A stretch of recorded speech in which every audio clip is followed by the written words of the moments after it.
Berarti apa? Berarti ibadah itu dari syariat menuju hakikat. Berarti tugas kita di dunia itu yang pertama belajar tentang syariat, kemudian menjalani syariat, kemudian belajar tentang hakikat dan memahami hakikat, kemudian menjalankan hakikat lewat thariqah tadi.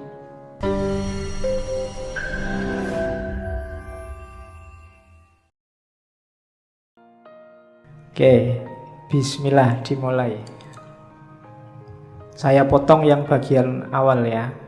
Tidak apa-apa, sekali-sekali pakai bahasa Arab biar kayak ngaji beneran. Jadi itu kalimat di bab awal, pembukaan. Sebenarnya sebelum itu ada beberapa uraian tentang cahaya, bahwa segalanya memang awalnya adalah cahaya. Nanti ada penjelasan tentang Nur Muhammad, kedudukan ilmu dan lain sebagainya. Cuma saya loncati biar tidak terlalu panjang dan kelihatannya di beberapa bagian perlu penjelasan khusus. Kalau sambil lalu agak susah, maka saya potong di level jamaah ngaji kita. Ini kan levelnya masih pemula semua. Jadi kita ambil yang bagian-bagian awal dulu untuk pemula. Itu kalimat awal. Fal ilmul munazzalu alaina ilmani. Ilmu yang diturunkan oleh Allah pada kita itu ada dua jenis ilmu, dua jenis pengetahuan. Zahirun wa batinun. Ada ilmu lahir, ada ilmu batin, yakni asyariah wal ma'rifah. Yang lahir namanya syariat, yang batin namanya ma'rifat. Fa'amrun bisyariati ala dhohir, fa'amaro bisyariati ala dhohirina wabil ma'rifati ala batinina. Maka Allah memerintahkan untuk melaksanakan syariat terhadap lahiriah kita, jasmaniyah kita, wabil ma'rifah ala batinina, dan memerintahkan untuk makrifat pada batin kita. Lian taja min ijtima'ihima ilmul haqiqah, supaya lahir dari persatuan syariat dan makrifat, yaitu ilmul haqiqah, pengetahuan tentang hakikat. Jadi ilmu itu dua, syariat dan makrifat, ilmu lahir dan ilmu batin. Yang syariah diperintahkan untuk lahir, yang makrifat diperintahkan untuk batin.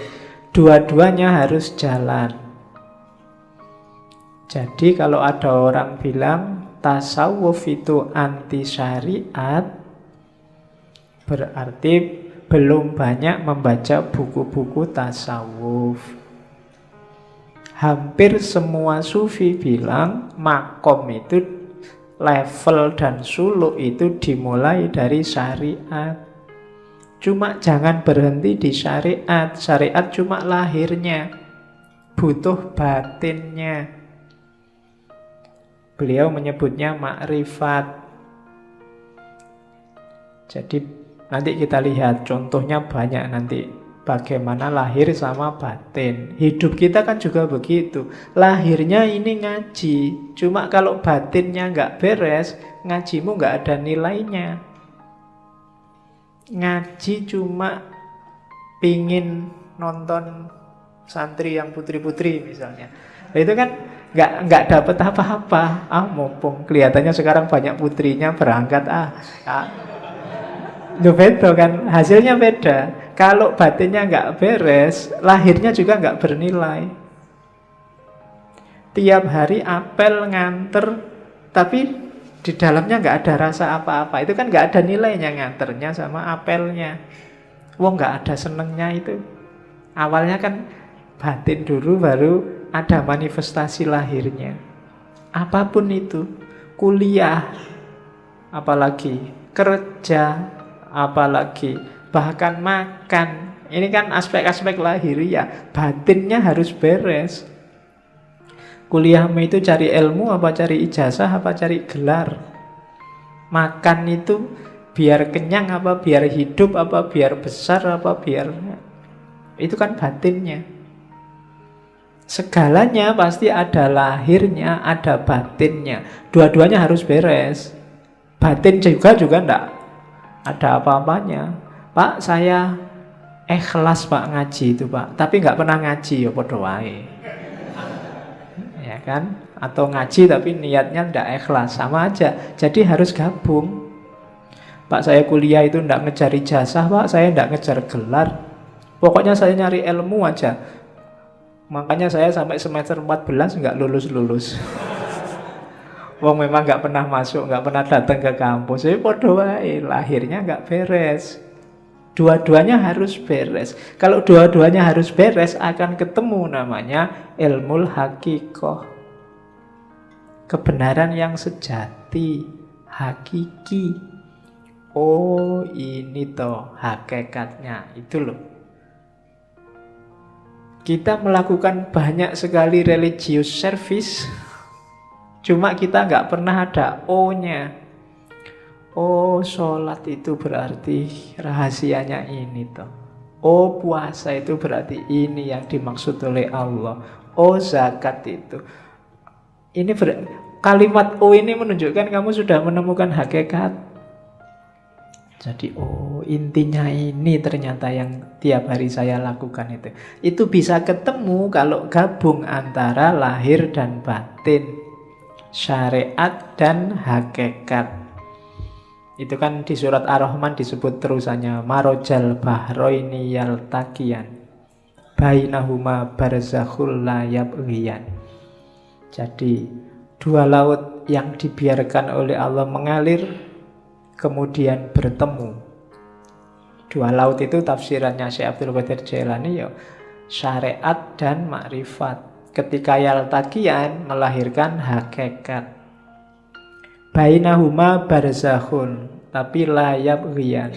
Di antara keduanya ada batasnya, ada bedanya, tapi la yabghiyan, tidak saling menafikan, tidak saling menghoibkan. Dua-duanya penting, saling butuh. Wa illa famujarradu ilmi dzahir la tahsulul haqiqah. Kalau tidak ada makrifat, tidak ada batin, maka ilmu lahir saja tidak akan bisa menemukan hakikat. Wala yasilu ilal maksud, dan tidak akan ketemu maksudnya. Wal ibadatu, dan ibadah itu, wal ibadatu al-kamilatu yang sempurna bihima, berdasarkan keduanya, la biwahidihima, tidak karena salah satunya. Jadi harus ada dua-duanya. Wa ma khalaqtul jinna wal insa liya'budun, dan tidak aku ciptakan jin dan manusia kecuali untuk menyembahku.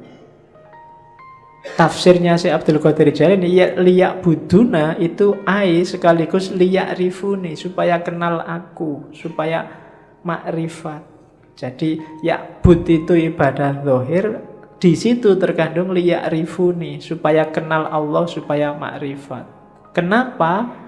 Ya, faman lam ya'rifhu kaifa ya'budhu. Barang siapa ya, karena siapa yang tidak mengenalnya, bagaimana dia bisa menyembahnya? Kita bisa ibadah. Ibadah itu kan melayani Allah, mengabdi pada Allah. Lah kalau kita tidak kenal Allah, tidak ada aspek makrifatnya, tidak ada aspek batinnya, gimana kita bisa melayani Allah, memenuhi permintaannya Allah? Jadi dua-duanya harus saling ada, saling mendukung, saling membantu untuk mewujudkan hakikoh, pemahaman akan kebenaran yang sejati. Itu dasarnya. Makanya malam ini saya kasih judul ibadah lahir dan ibadah batin. Ini loh rankingnya katanya Syekh Abdul Qadir Jailani. Tadi kan ilmu itu 2 jenis. Kalau di ranking, ilmu itu dari lahir masuk ke batin. Batin itu tadi kan ke dalam sama sekali. Jadi ilmu paling kelihatan itu ilmu lahir. Isinya perintah, larangan, hukum, halal, haram, sunnah, mubah, dan lain sebagainya. Itu ilmu lahir. Boleh ngerokok apa enggak boleh? Boleh, apalagi. Itu kan hukum semua. Facebook itu haram apa halal? WA itu haram apa halal? Kan gitu. Itu ilmu lahir. Kalau lahir saja tanpa batin, ya nanti kayak ayat tadi, tidak nyampe maksudnya. Hanya berlandaskan pada nas dan yang kelihatan saja. Itu yang bikin sering-sering ada fatwa aneh-aneh. Karena yang dilihat lahir saja. Saya lupa dulu di Mesir ada fatwa untuk menghindari zina mata, zina macam-macam. Misalnya nanti kita sekantor sama perempuan yang bukan muhrimnya, maka disarankan yang laki-laki ini boleh nyusu dulu sama perempuan ini. Kalau sudah nyusu kan jadi anak susuan halal, bukan lagi. Loh ada kan yang gitu loh. Dulu saya lupa Mesir apa mana itu mufti yang fatwanya aneh. Jadi biar kalau kita berdua sama perempuan bukan muhrim satu ruangan kan nggak boleh. Biar halal, nyusulah dulu. Kalau sudah nyusu, jadi anak susuannya. Halal sekarang. Loh. Enak ya kalau gitu. Oke. Tapi nggak usah minta nyusu ya di masjid. Oke. Loh itu kalau mempertimbangkan lahir cuma itu, bisa memainkan dalil. Untuk tidak begitu, ya masuklah ke level yang lebih dalam, ilmu batin. Ilmu batin level paling bawah, level paling dangkal itu batinnya syariat, namanya thariqah. Di dalam thariqah ada yang lebih dalam, namanya makrifat. Di dalam makrifat ada yang lebih dalam, yaitu hakikat. Itu yang katanya Syekh Abdul Qadir Jailani batinul bawatin.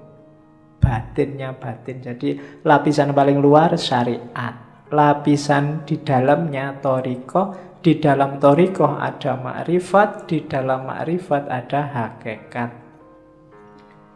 Jadi syariat itu perintah lahiriahnya. Perintah lahiriah ini pasti ada maksud dan tujuannya.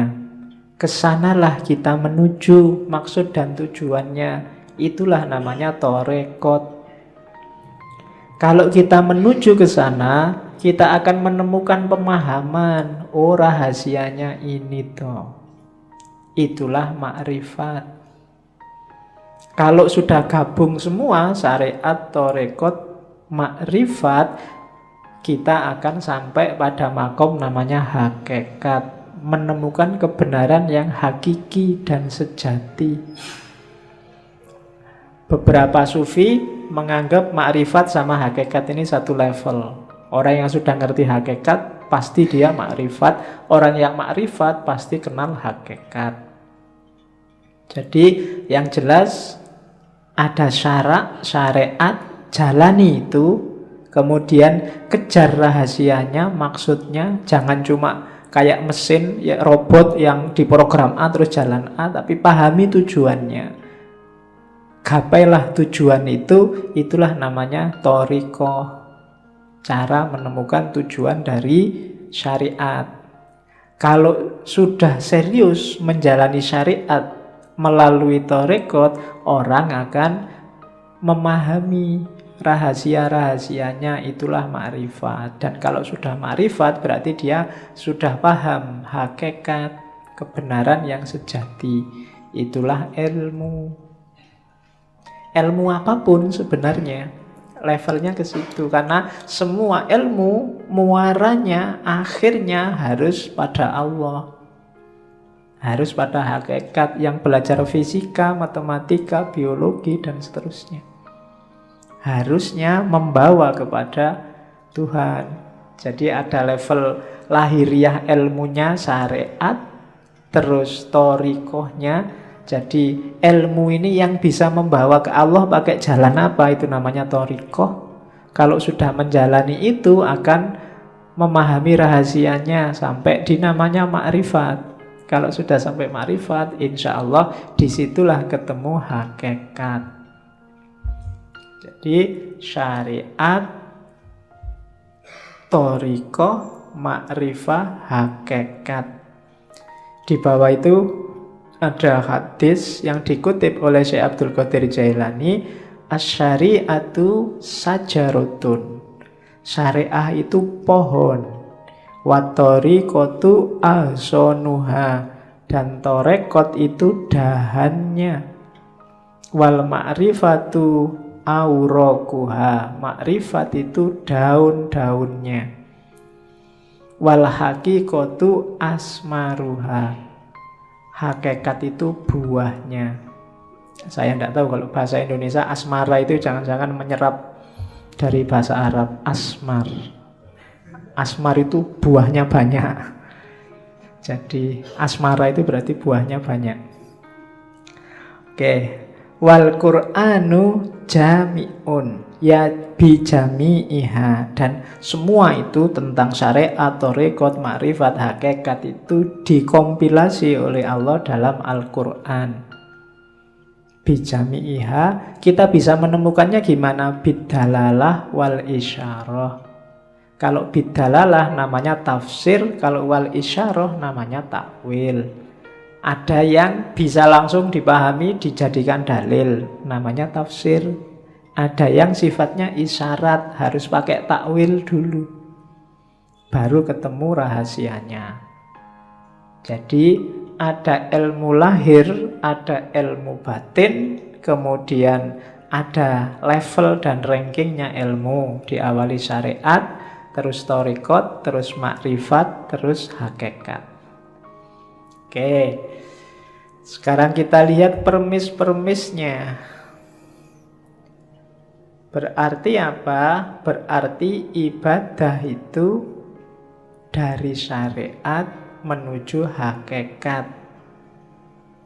Berarti tugas kita di dunia itu yang pertama belajar tentang syariat, kemudian menjalani syariat, kemudian belajar tentang hakikat dan memahami hakikat, kemudian menjalankan hakikat lewat thariqoh tadi.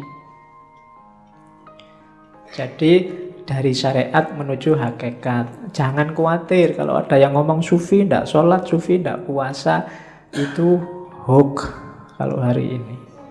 Ya, itu hoax. Oke.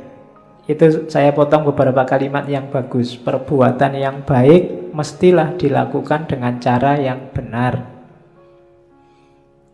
Kalimat ini bisa dipakai karena sekarang banyak orang yang melakukan perbuatan baik dengan cara yang tidak baik. Mengingatkan tapi menyakiti. Nah, itu melakukan perbuatan baik. Mengingatkan kan baik, tapi dengan cara yang tidak baik. Ngasih sedekah tapi pakai caci maki, nah, itu juga perbuatan baik. Ngasih sedekah, jalannya bukan caci maki. Ngasih tahu tapi bentak-bentak, nah, itu banyak. Kita sering melakukan perbuatan baik tapi jalannya tidak baik. Ada juga yang kedua, berhati-hatilah dalam beramal agar amalan itu bukan untuk dipertontonkan atau diperdengarkan pada orang lain. Semua dilakukan karena Allah, hanya nyari ridhonya. Banyak sekarang orang yang pamer. Dan alhamdulillah media massa hari ini, medsos hari ini tuh mendukung kita untuk pamer. Ya kan? Ngapain dikit aja diposting, difoto. Baru traktir temen nih, difoto ces. Terus semua ngasih jempol. Ya enggak tahu sih, mungkin mamerkan itu ya motifnya juga mungkin bukan pamer, tapi ya wujudnya pamer itu.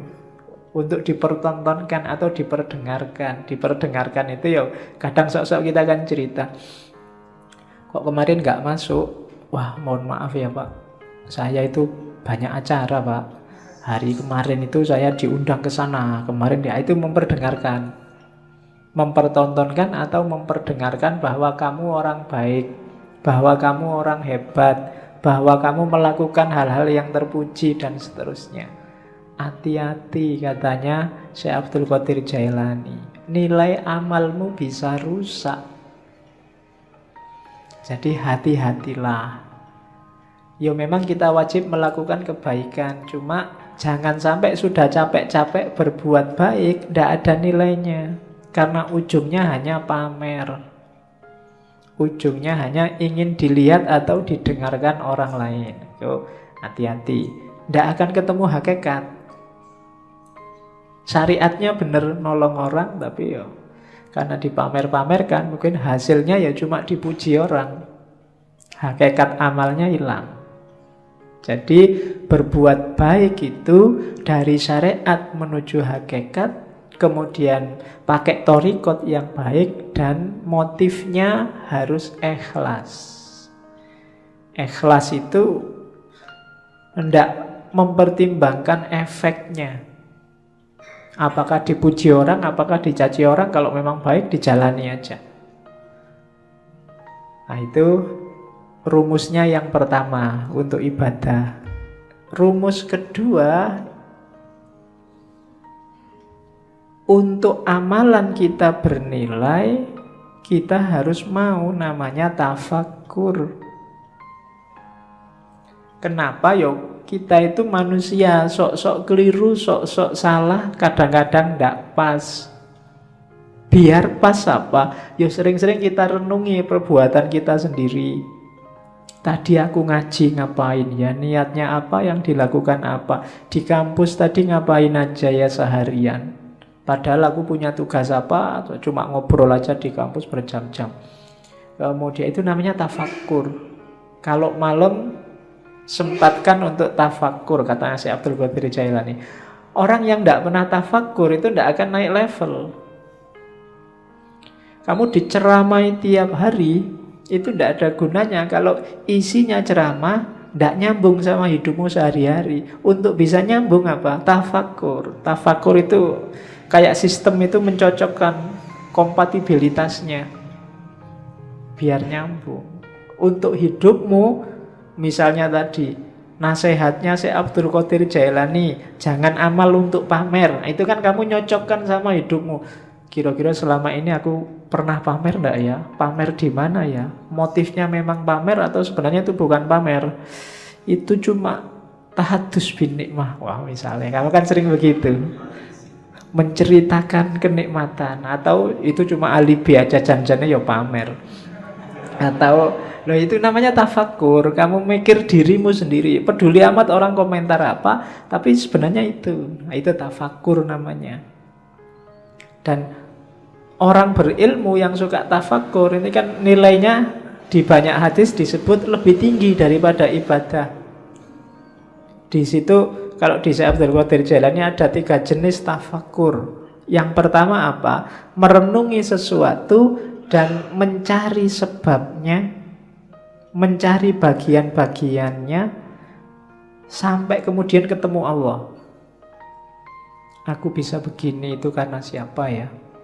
Ada peristiwa itu ditelusuri asal usulnya. Ya sih, semuanya memang skenarionya Allah. Tafakkur yang semacam ini kayak ibadah 1 tahun, katanya Syekh Abdul Qadir Jailani. Yang kedua, merenungi perbuatannya, terus mencari akarnya. dayaku dari mana, apa saja yang aku lakukan, cocok apa enggak sama kehendaknya Allah, dan seterusnya. Nah, merenung semacam ini nilainya lebih dari 70 tahun ibadah. Padahal umur kita berapa tahun? Paling 70 tahun pas, itu kayak seumur hidup ibadah terus. Yang ketiga, merenungi hikmah kebijaksanaan ilahi dalam segala hal, bahwa apapun yang ditetapkan oleh Allah, di situ ada ilmu, ada pelajaran, ada kebaikan. Jadi renungi segala peristiwa dan temukan hikmahnya. Ini bernilai lebih dari 1000 tahun ibadah. Cuma ya jangan dihitung besarannya ya, karena kamu itu sering pakai kalkulator. Iya, wah sudah 70 tahun ibadah toh Pak. Santai Pak, berarti aku bisa ngapain aja sekarang, kan aku sudah tafakur, kan mesti gitu. Itu sebenarnya itu simbolik, isyarat dari Syekh Abdul Qadir Jailani bahwa itu loh besarnya pahala orang tafakur. Ada yang biasa, ada yang super, ada yang istimewa kayak martabak itu. Jadi ada yang level biasa pahalanya 70, ada yang pahalanya 1 tahun, ada yang pahalanya 100 dan 1000, malahan itu 1000 tahun loh. Itu tafakur, maksudnya keutamaannya. Jangan dihitung matematikanya. Itu nanti jangan-jangan kamu korupsi, Pak. Saya korupsi 1 juta. Yang 1 juta ini tak sodakohkan 100.000. Kan nanti dapat pahala 70.000 lipat. 70.000 kali 100.000, nah, hasilnya kan lumayan 70 juta. Dosanya sama pahalanya kan nanti menang pahalanya Pak, berarti impas kita Pak, kan? Ya, itu namanya matematika. Itu yang bikin kadang-kadang para koruptor itu habis korupsi terus umroh, ya kan? Sebelum korupsi umroh, setelah korupsi umroh. Kenapa? Karena perbuatan di antara 2 umroh ini diampuni 100%. Ya itu kamu sedang main matematika sama Gusti Allah. Emangnya Gusti Allah deso, nggak ngerti kalau mbok abusi. Jadi itu tafakur dasarnya. Jadi ibadah, ya kamu jangan, Pak saya sudah bisa sholat kok Pak. Enggak, harus tafakur lagi. Sholatku sudah bener apa enggak? Kualitas sholatku zaman aliyah sama sekarang kira-kira semakin naik apa semakin drastis turunnya. Nah itu kan tafakur yang bisa. Ya dulu saya sholat itu lama loh, sekarang kok bisa cepet ya. Oh itu tafakur yang bisa. Kamu mikir, ini gara-gara aku semakin pinter, apa gara-gara cepet itu waktuku mepet, sibuk terus, apa gara-gara itu tafakur. Kadang-kadang kan memang semakin pinter orang, sholatnya semakin cepet. Ilmunya banyak masalahnya. Dia ngerti sela-selanya mana yang cuma sunnah, mana yang mubah, mana yang wajib.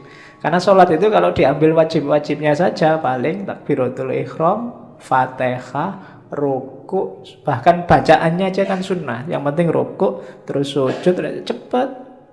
Jadi nggak sampai 2 menit, 4 rakaat selesai. Apalagi diambil wajib. Apalagi Fatihahmu kan sering agak di-skip gitu kan.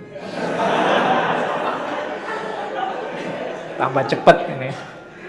Ya kayak kamu nyetel video itu, di fast forward, ada yang level 2, level 3, tambah cepet gitu. Untuk memperbaiki yang gini-gini ini kita butuh tafakur. Orang yang tidak mau menafakuri dirinya, kualitas hidupnya tidak akan naik. Yo gitu-gitu aja terus. Maka tafakur penting. Jadi rumus kedua sebelum ibadah, kita harus menetapi tafakur. Yang ketiga, fokusnya ibadah apa? Cinta ilahiyah. Cuma sebanyak apapun ibadah, kalau nggak sampai di terminal yang namanya cinta ilahi, itu biasanya cuma dapat capeknya. Untuk cinta ilahi apa? Rumusnya katanya, yo pelan-pelan katanya si Abdul Qadir Jailani. Yo ndak ujuk-ujuk kamu terus jadi wali terus dapat karomah gitu, ndak iso. Jadi pelan-pelan. Yang pertama apa? Diperangi dulu nafsu hewaninya. Nafsu hewaninya itu biasanya nafsu yang sebabnya kita sendiri, hasrat, keinginan dan seterusnya. Rakus, tidur berlebihan, males, itu musuh paling besar dalam dirimu. Kalahkan ini dulu. Kalau mengalahkan dirimu sendiri aja ndak bisa, jangan harap dapat cinta ilahiyah. Kalau ini sudah menang kamu dari dirimu sendiri, rakus, males, sudah menang, jadi sudah hilang kualitas, baru kalahkan sifat sabu'iyah. Sabu'iyah itu sifat kebuasan. Biasanya keluar, kalau itu tadi kan ke dalam. Marah, mencaci maki orang, bikin susah orang lain, ambisi menjatuhkan orang lain, itu sifat hewan buas. Kalahkan juga yang ini. Cuma ini nggak akan bisa dikalahkan kalau sebelum diri kita sendiri kalah. Kita taklukkan, kita kuasai. Jadi rakus, tidur, males, taklukkan itu. Setelah itu taklukkan yang hubungannya sama di luar dirimu. Dan yang ketiga, bersihkan dari semua sifat jahat, angkuh, sombong, iri, dendam, tamak. Buang itu semua. Baru setelah itu kita bisa bersih. Bahasanya kita bisa sadar. Sebelum itu semua kalah, kita tidak akan sadar bahwa kita itu keliru, kita itu salah, kita itu juga berdosa. Cuma sadar saja masih belum cukup. Kita harus naik kelas, kan begitu. Kalau dalam sufi ada taholli, bersihkan dirimu, terus tahalli, isilah dengan yang bagus-bagus, akan mengalami yang ketiga tajalli, menemukan hakikat tadi. Jadi bersihkan semua karakter jelek, isi dengan yang bagus-bagus, kita akan dapat cinta ilahi. Kalau dibersihkan saja, nggak diisi yang bagus-bagus, ya levelnya masih belum. Jadi masih hanya bersih dari dosa. Oke, jadi setelah itu, setelah bersih, baru naik tangga menuju hakikat tadi. Dari situ akan dapat namanya cinta ilahiyah. Cinta ilahiyah itu kita jatuh cinta pada Allah dan Allah juga jatuh cinta pada kita. Saling mencintai. Hari ini masih belum. Hanya Allah saja yang jatuh cinta pada kita. Kita belum mencintai Allah. Berpuluh-puluh tahun kita jual mahal sama Allah. Padahal apa-apa yang ngasih Allah. Itu kan kayak kamu pacaran, sudah ditraktir tiap hari, diantar jemput tiap hari, masih aja jual mahal. Itu kurangnya apa Allah sama kita. Kita belum masih cinta sama dia, belum. Padahal kita tiap hari minta, berdoa itu kan minta sama Allah. Tapi disuruh membersihkan diri nggak mau. Alamatnya kita memang belum jatuh cinta sama Allah. Jadi kasihan Allah, bertepuk sebelah tangan cintanya. Karena kamu cuekin dia. Untung Allah itu cintanya sejati sama kita. Jadi ndak mutung, ndak patah hati, terus kamu ditinggal, ndak. Kamu ditunggu sampai kamu jatuh cinta padanya. Ya, cuma kamunya jual mahal. Saya ndak tahu kapan kamu sadar bahwa terlalu mahal kamu menjualnya sama Allah. Turunkan dikit lah harganya. Oke, ya kan? Apel sehari 5 kali. Itu pun waktu apel kamu cuek. Bayangkan loh, kalau kamu punya pacar terus pacarmu apel tapi pacarmu cuek. Diajak ngomong tapi pikirannya kemana, lihat kemana-mana, tidak fokus sama yang diajak ngomong, itu kan tidak enak.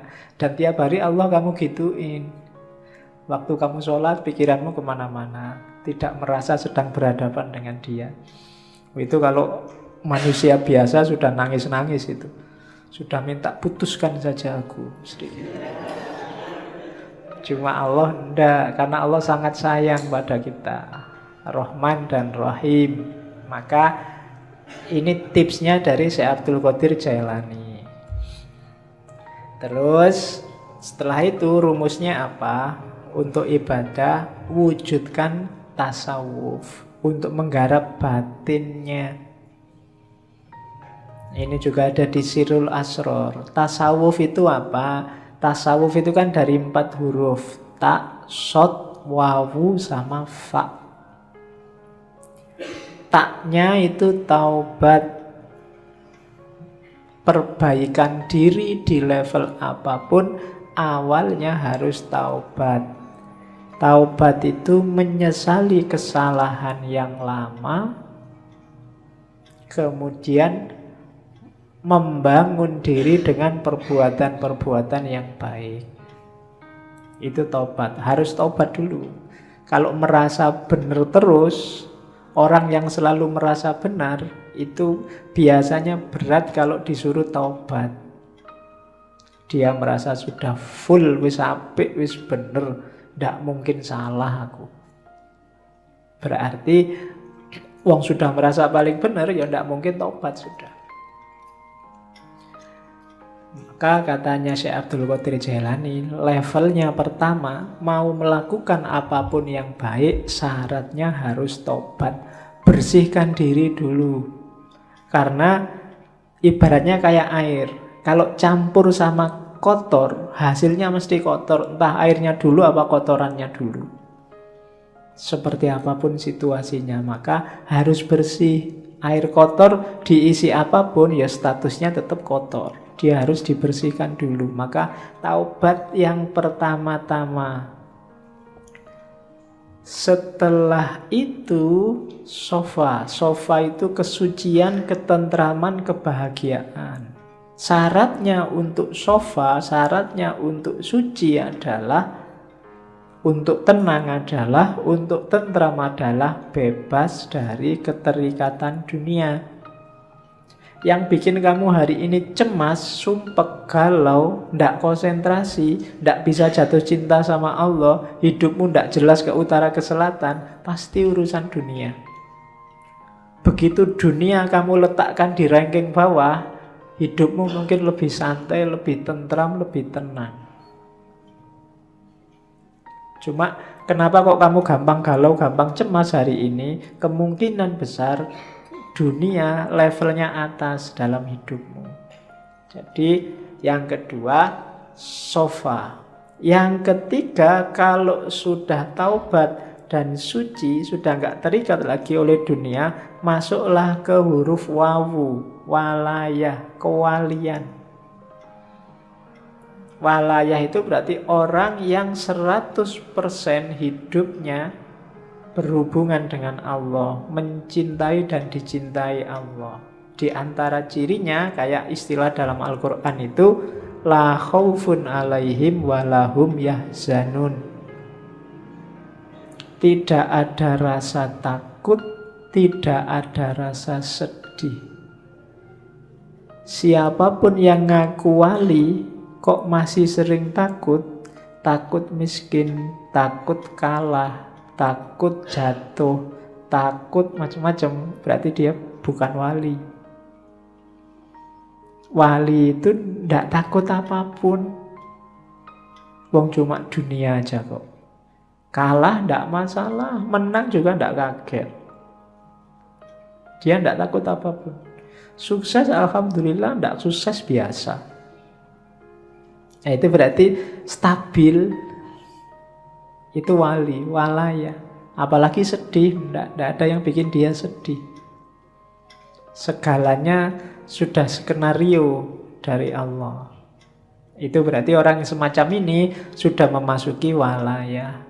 Kalau sudah tobat, sofa, walaya, terakhir dia masuk ke fana. Fana itu, kalau tadi kan dunia nggak dianggap penting. Ketika masuk fana, bahkan dirinya sendiri juga nggak penting. Yang penting hanya Allah.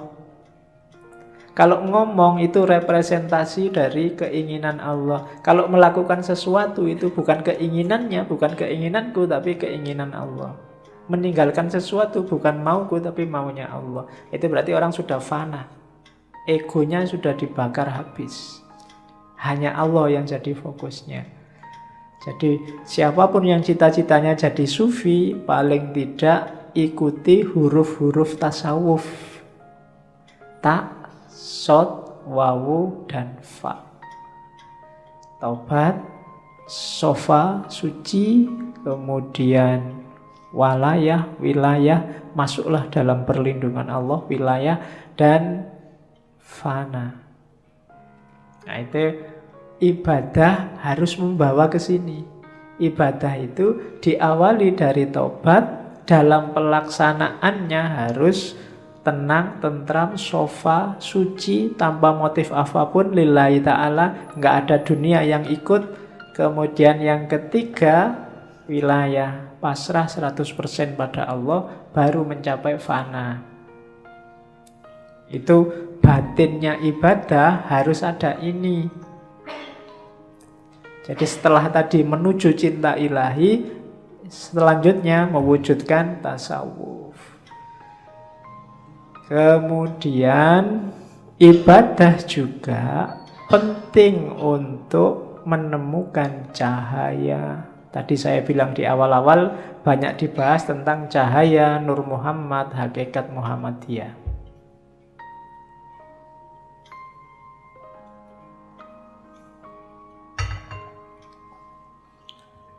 Yang ingin mengerti Nur Muhammad, hakikat Muhammadiyah, didengarkan ulang aja rekaman waktu Ibnu Arabi. Di semua sesinya, di ngaji sebelumnya banyak sudah ngomong itu. Cuma malam ini sengaja nggak saya ulang karena Syekh Abdul Qadir Jailani insya Allah beberapa kali masih akan kita kaji, entah di sesi tema apa. Malam ini kita fokus ke ibadah. Jadi ibadah juga satu jalan untuk menemukan cahaya nur. Ya cahaya primordial, cahaya sejati kan yang Nur Muhammad sama hakikat Muhammadiyah. Ya meskipun NU nggak usah nyari hakikat Nahdlatul Ulama. Urusannya beda. Jadi katanya Syekh Abdul Qadir Jailani, ibadahmu itu membawa manfaat maksimum. Ibadahmu akan sejati apabila bisa memantulkan cahaya ilahi. Untuk bisa ke sana, hatinya, jiwanya harus bersih. Sholatmu itu akan banyak manfaatnya kalau hatimu jernih, memantulkan mau dan maksudnya sholat yang sejati. Kenapa selama ini ibadah kita rasanya kok formalitas, tidak ngefek sama sekali dengan kehidupan kita? Karena kita ada dalam kegelapan. Orang yang gelap itu kan tidak kelihatan apa-apa. Sejatinya yang dia lakukan dia tidak paham, hakikat yang dia pahami, yang dia jalani juga dia tidak ngerti. Kenapa begitu? Karena hatinya gelap. Akalnya mungkin masih jalan, masih cerdas, bisa ngeritik sana, ngeritik sini, bisa ngomongnya kelas tinggi, tapi hidupnya sehari-hari tidak mencerminkan yang diomongkan. Tidak mencerminkan yang diceramahkan kemana-mana. Kenapa begitu? Ya kalimatnya hanya berhenti di mulut. Hidupnya sendiri bukan cerminan itu. Kenapa kok hidupnya tidak jadi cerminan? Karena hatinya gelap. Menangkapnya pakai akal dia canggih, tapi menangkap pakai hati tidak bisa. Kenapa? Hatinya gelap. Nah, maka di antara syaratnya ibadah, biar maksimum manfaatnya, singkaplah kegelapan hati. Bersihkan hatimu. Kalau katanya Ghazali, kotorannya hati itu kayak satu titik kotor di kaca. Kalau masih awal-awal, segera kamu bersihkan, mudah. Tapi kalau kamu biarkan lama, apalagi terus ditambah kotoran lagi, tambah kotoran lagi, lama-lama gelap dan membersihkannya susah. Akhirnya yang gelap pun kamu anggap terang, karena kamu nggak pernah ngerti terang. Jadi yang jelek kelihatannya jadi bagus. Kenapa? Karena belum pernah lihat cahaya yang baik, cahaya kebaikan. Sehingga yang jelek inilah dianggap inilah yang bagus. Kenapa begitu? Karena batinnya sudah gelap. Ya semakin mengerakkan membersihkannya tambah susah. Apalagi sama orang pinter. Orang pinter itu barang salah dia bisa muter-muter jadi benar. Sudah jelas-jelas ada buktinya, kadang-kadang ada CCTV-nya, masih bisa bikin alasan biar benar. Itu jagonya akal. Menunjukkan canggihnya akal, tapi sekaligus menunjukkan gelapnya hati. Hati itu tidak bisa dibohongi. Hati itu kalau salah dia akan bilang salah, kecuali dia sedang gelap. Kalau dia sedang gelap, ya dia tidak bisa melihat mana yang sejati. Nah, hati yang gelap itu terhijab oleh amal-amal buruk. Membersihkannya gimana? Ya agak susah memang, tapi katanya Syekh Abdul Qadir Jailani, ayo diupayakan. Yang pertama apa? Cari pengetahuan. Ilmunya harus banyak dulu. Ilmu apa? Yang berhubungan dengan pembersihan batin tadi. Cari ilmunya dulu, jangan ngawur. Nanti membersihkan hati pakai paranormal. Membersihkan hati pakai apa? Enggak. Pengetahuan dulu, cari ilmunya dulu. Kalau sudah dapat ilmu, diamalkan ilmunya dengan usaha, dengan keberanian. Tidak ada gunanya ilmunya numpuk, ngaji sampai sesi 140 sekian, tapi tidak ada satupun yang diamalkan.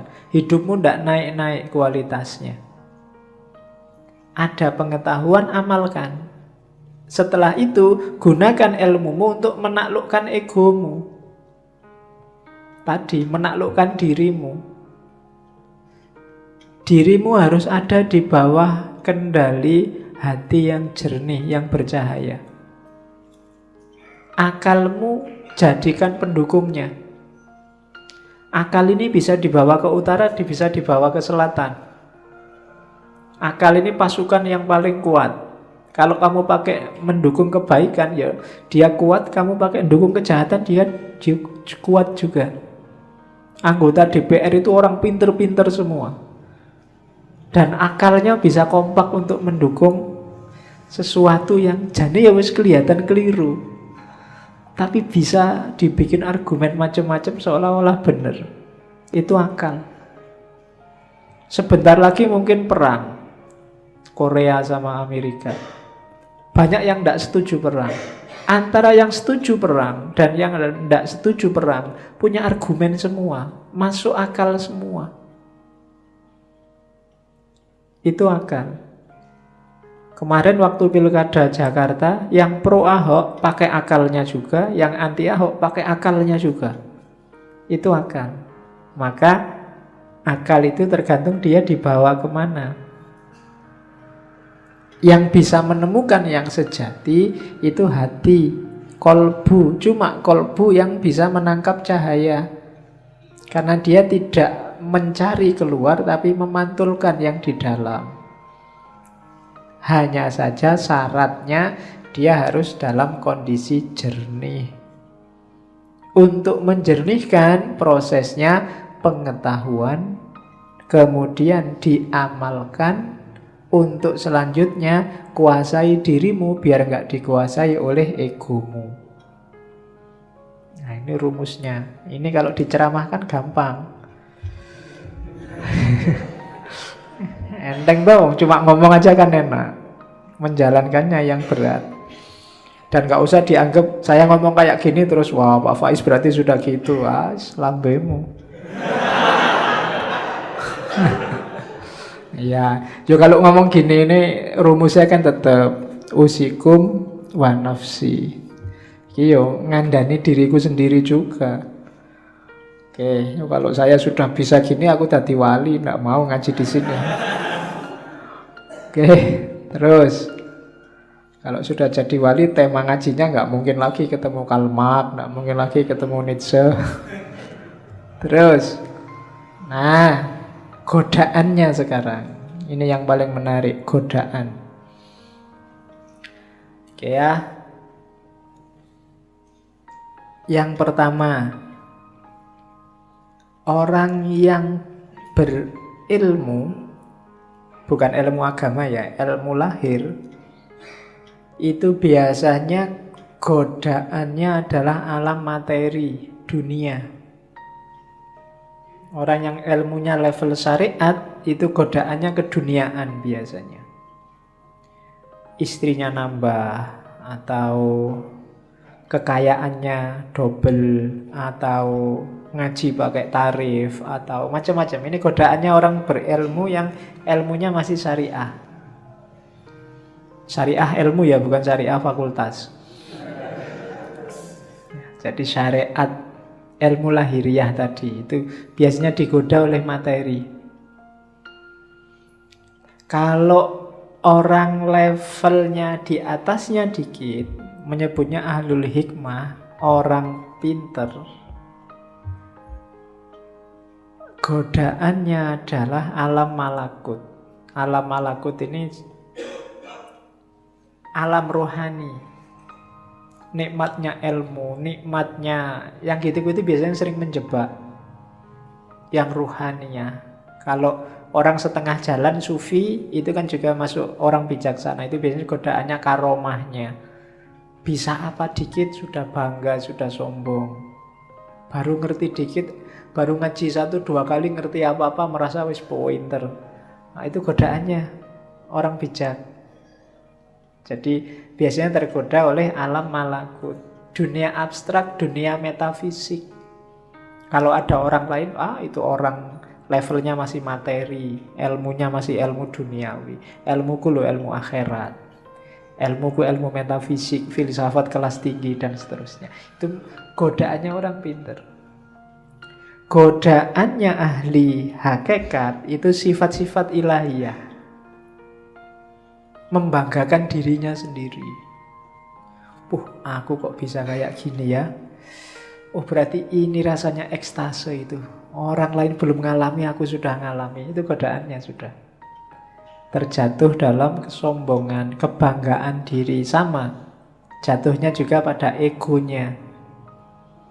Jadi yang satu digoda oleh materi, yang satu digoda oleh metafisik, alam malakut, dan yang satu digoda oleh sifat-sifat ketuhanan, sifat ilahi. Jadi orang baik terus kagum, kok bisa ya aku sedermawan ini. Itu penyakit sudah. Nggak nyangka loh aku bisa sholat malam rutin sekarang. Wah, kok bisa ya aku ikhlas gini, semua hartaku tak kasih, ada temenku tak kasih. Loh, itu penyakit. Itu godaannya para salik. Siapa saja yang merasa puas pada salah satunya, saat itu juga dia mandek. Mandek itu apa? Ya berhenti di situ dia. Yang syariah, orang berilmu berhenti di materi. Para pejalan kaki, para filosof ahli hikmah berhenti di alam malakut. Dan ahli hakikat yang sudah puncak berhenti di alam sifat-sifatnya ilahi. Semuanya belum nyampe, berhenti di sana, tidak bisa meneruskan langkah. Maka hati-hati dengan jebakan-jebakan ini. Kalau kita sedang di tengah jalan sekarang, hati-hati. Saya tidak tahu kita ada di level mana. Jangan-jangan level yang paling bawah juga belum. Godaannya lebih dahsyat lagi. Berilmu aja belum, itu sudah godaan macam-macam. Semuanya hampir jadi godaannya. Ya kan? Jadi hati-hati para pejalan, itu godaanmu. Kalau kamu tergoda, berarti kamu mandek. Tidak mendekat lagi sama Allah. Berhenti di situ. Baru melakukan suluk sebentar terus merasa, wah, Allah itu selalu nolong aku. Ada apa-apa dikit, selamat aku. Ada polisi mau razia itu loh, selamat, tak bacain sholawat aja polisinya nggak lihat aku. Ya kan? Sering kan kayak gitu kamu. Itu godaan, itu jebakan. Biasanya orang yang sudah merasa, wah Allah itu berarti masih sayang padaku, jadi aku selamat terus, berarti dia mandek. Bandingkan dengan orang belum. Saya ragu-ragu ini, Allah sayang bener apa enggak ya padaku. Jangan-jangan aku selamat dari polisi ini ujian. Wong aku itu jelas-jelas salah loh. Kok sama Allah dibiarin gak ada hukuman, gak dicegat polisi. Nah, itu orang yang waspada. Ya biarkan toh ketangkep polisi, paling bayar. Bayar itu kan punya uang. Kalau nggak punya uang kan ya sudah, paling sidang. Sidang kan juga ada hukuman. Hukuman kan ya tergantung. Uang orang bayar itu kan kalau punya uang. Kalau nggak punya uang kan ya sudah, nggak bisa bayar. Oke, paling utang. Nanti di penjara Pak, makan gratis lumayan. Oke, itu godaannya para pejalan.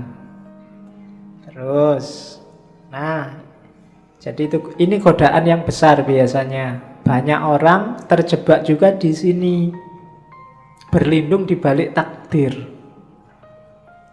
Sudah takdirnya Pak.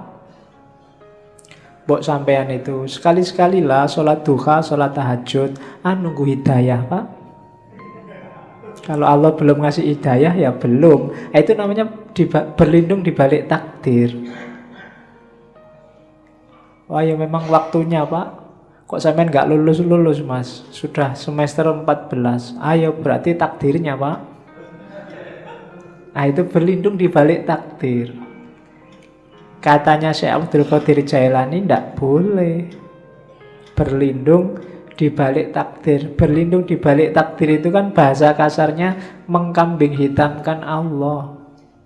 Seolah-olah Allah pingin kamu nggak lulus-lulus. Seolah-olah Allah pingin kamu males sholat. Seolah-olah Allah pingin kamu kacau hidupmu. Itu namanya berlindung di balik takdir. Sama-sama dapat takdir jelek, katanya Syekh Abdul Qadir Jailani. Coba lihat bedanya antara iblis sama Adam. Dua-duanya dapat takdir jelek. Yang satu dijadikan musuhnya manusia sampai hari kiamat, yang satu diturunkan derajatnya dari surga ke bumi. Kalau iblis, itu ceritanya Syekh Abdul Qadir Jailani. Waktu ditanya, kenapa sih kok nggak mau sujud pada Adam yang bikin Allah murka? Katanya iblis, itu kan takdirnya Allah. Kalau saya sujud juga nanti Adam nggak jadi turun ke muka bumi. Ceritanya beda nanti. Itu kan cuma drama misalnya. Nggak, jawaban ini nggak bikin Allah nggak berkenan. Beda sama Adam. Adam itu mungkin ya ngerti sudah skenario-nya, dia wong jadi makhluk jailun fil ardi khalifah, berarti besok mau ke bumi. Tapi kan pakai skenario makan buah kulti segala, bahwa Adam salah sehingga diturunkan derajatnya. Tiap hari yang dilakukan Adam kan terus nangis dan tobat. Sampai kabarnya sekian tahun baru diampuni oleh Allah. Itu kan doanya yang terkenal itu kan, Robbana dzolamna anfusana wa illam taghfir lana. Jadi ya Allah, aku menzolimi diriku sendiri. Jadi meskipun itu kan ya takdirnya Allah, tapi gara-gara aku tidak menuruti perintahmu, itu kan menzolimi diriku sendiri. Wa illam taghfir lana wa tarhamna lanakunanna minal khasirin. Kalau tidak engkau ampuni, tidak engkau rahmati, ya pasti aku rugi. Jadi kalau sama Adam, Allah jadinya sayang. Tapi kalau sama iblis, sama-sama skenario-nya Allah, Allah jadi murka. Iblis pakai alasan takdir. Maka jangan pakai alasan takdir. Jangan mengkambing hitamkan Allah. Wong padune kamu sendiri yang males. Padune kamu sendiri yang pengen seneng-seneng, ndak mau susah. Tapi terus alasannya takdir.